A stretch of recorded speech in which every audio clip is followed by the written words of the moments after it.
we need emotional intelligence at workplace? Absolutely. You're dealing with people.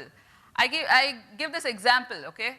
If I'm angry or if I'm upset with something, my daughter or my husband, they may sometimes become the target of my, irrational fear or anger or frustration. But after about 1 hour or 2 hours, they'll come back and say, I hope you're feeling better. Our personal relationships, the people in our personal relationship ecosystem tend to be a little more adjusting and forgiving of us. At workplace, it doesn't work like that. Your frustration or your anger, however justified it is, need not be accepted by others. People are not very forgiving or accepting. Forgiving probably is a stronger word. People may not be that accepting of your emotion at workplace. Agreed?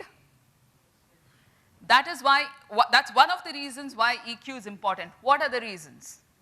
Sometimes business decisions get made, with wrong emotions. Absolutely, at the heat of the moment, like they say. Yes. What else? Also, you may take wrong decisions in formulating opinions of people. Absolutely. You can get judgmental. So let's see. Why EQ at workplace? There are actually lots of attributes. I picked just the top 8 or 9.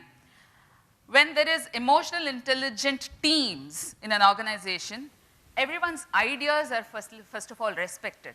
Not necessarily accepted, but respected. Yeah? Teams work at their optimum.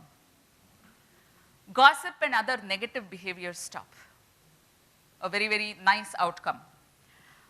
Everyone encourages and celebrates each other's success because it's all about collaboration. Stumbling blocks are quickly removed because personal egos are not coming in the way.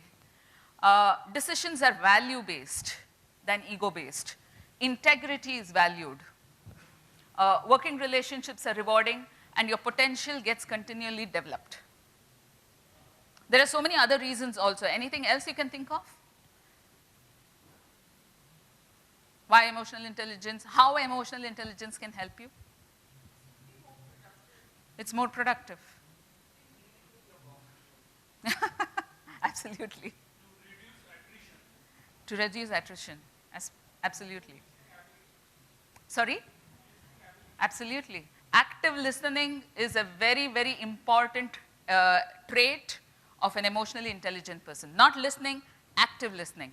So if I have time, I'll talk a little more about active listening.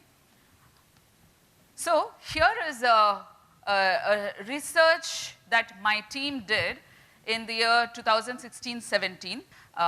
So we do a lot of research, and our interventions are all research-based. So we spoke to about 20 companies, top 20 companies in India, and we took a cross-section of all, companies from all industries, pharma, IT, banking, insurance. So spoke to about 20 companies and their, HR heads and their leaders. In terms of when they hire people, what are the top 10 essential behaviors that they look for, right? In the recruits, in the new recruits, whether they are freshers or whether they're experienced people.